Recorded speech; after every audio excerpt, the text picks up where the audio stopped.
but you just feel seen and you feel connected and you don't feel alone.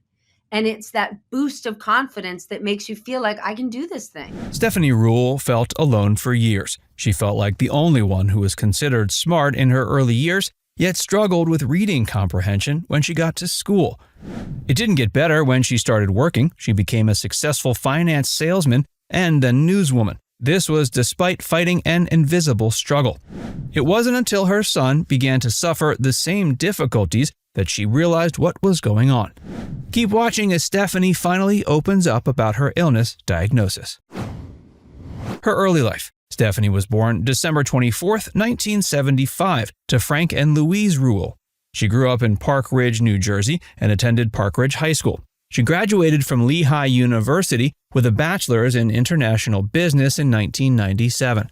She got a chance to intern for Merrill Lynch when she was at school. While she was completing her studies there, she was also given a chance to travel the world. She went to Italy, Guatemala, and Kenya. She eventually returned to Lehigh to give the commencement address in 2017. She told the students, "I am not the best alumni cheerleader. This is only my third time back on campus in 20 years. Because in truth, I had a very tough time at Lehigh. I couldn't find my place on the hill. So much so that I went across the world instead.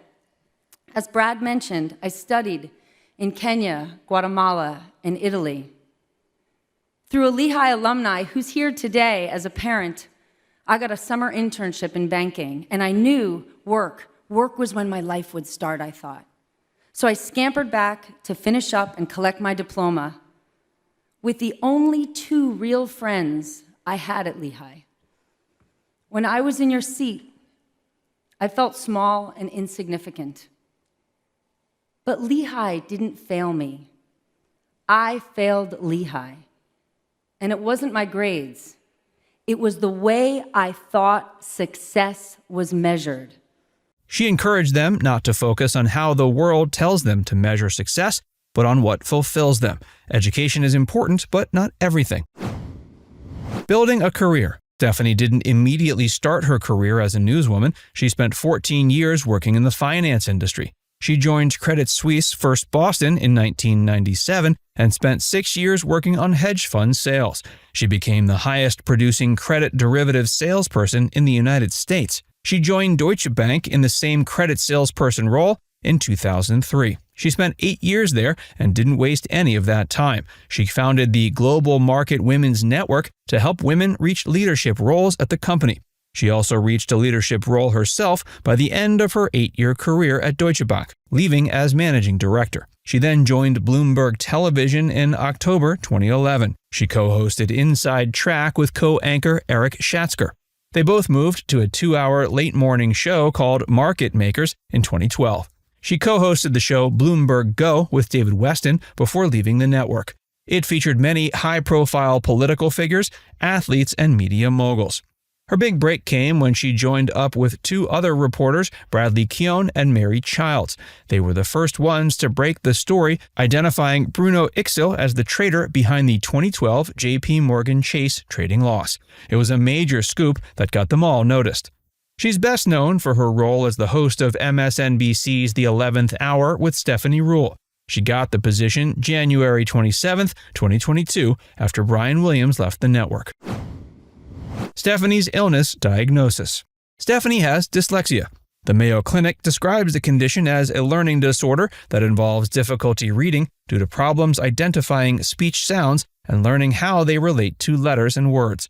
She described the condition in her own words, saying, People actually thought I was a super reader when I was little because I can memorize words. I have a great memory. So when I was 3 and 4 years old, I could recite poems and short stories. So they had me start school early. But then come 1st and 2nd grade when comprehension starts, when the more complicated stories have to get in your head, that's when you start hustling and kind of cheating, right? That's what you did in school? Yes, and that's when you're negotiating with teachers to say, how about an extra credit project? How about a presentation? Because you can't get through. And I always thought, I don't love pages, I love people. I'm not a student, I can't wait for work. Yeah. And then even work started when I was in banking. At first they stuck us in research. And I thought, I'm not smart enough for research, I gotta get into sales. And then I got into sales and I'm like, this is great, but I never had the fundamental things. I never had those building blocks I needed to get because I didn't know I had it. Stephanie admits that seeing signs of the condition in her son made her realize she may have it herself.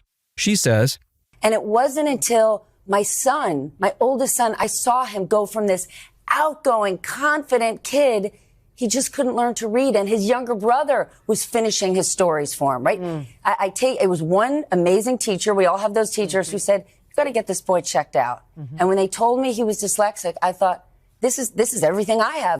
Stephanie reached out to other teenagers with dyslexia who were struggling in school.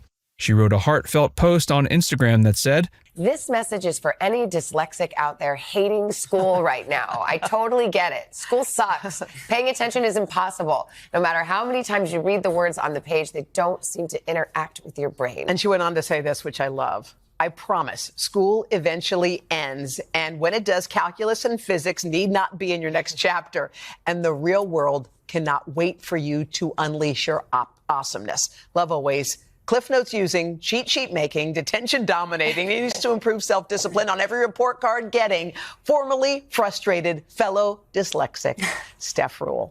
Stephanie's fellow news personalities, Savannah Guthrie and Hoda Kotb, were as shocked by the reveal as anyone. Stephanie says it was never her plan to talk about her condition. She explained it was the result of motherhood combined with a certain memorable event in her life. It made her decide it was the right time to tell the world about her dyslexia. As she said, I was on a flight for a work trip and trying to read the same book I put in my backpack for every flight, and I couldn't get through the book.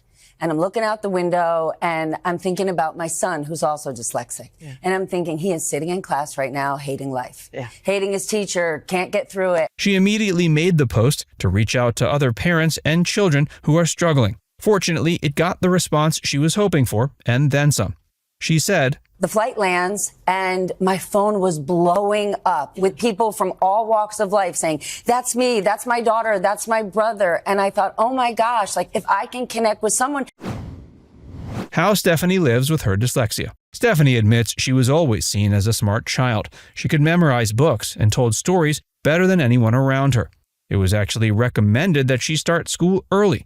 That didn't mean she didn't struggle in school, though. Whenever reading comprehension was involved, it became difficult for her. Stephanie believes she, in a way, had to cheat to find her way through school. She'd take any extra credit projects she could just to keep her grades up and make up for the holes her dyslexia was leaving in her brain. It also made her work more difficult. She admits she started in sales because numbers were easier for her to comprehend. Moving to news was her dream, but it's an industry focused on words, and that made it much more difficult for her. She said, when I joined Today Show, Weekend Today Show, that was my hardest job because for you guys, you're covering 15 different stories in 10 minutes. You're going from here to here. I can't do that. Her co-anchors witnessed the ways she would quote-unquote cheat in her career as well. Stephanie never would have reached the level she did if she hadn't found ways to provide herself accommodations to overcome her condition.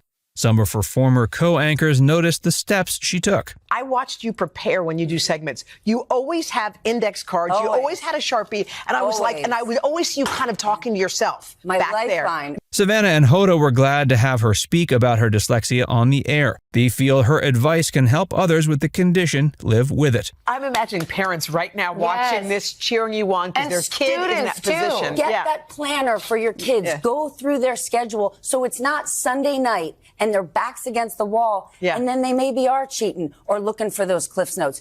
Get them ahead of the game on Fridays. So they're saying to their teacher, hold on, I don't understand these directions. Talk me through it. Talk me through it on Thursday or Friday so it's not Sunday night and we're in a panic. Stephanie's story is an inspiring one. She's a woman in a powerful position who seemed to have it all together. Despite that, she's been willing to reveal the difficulties she had to overcome to get to where she is.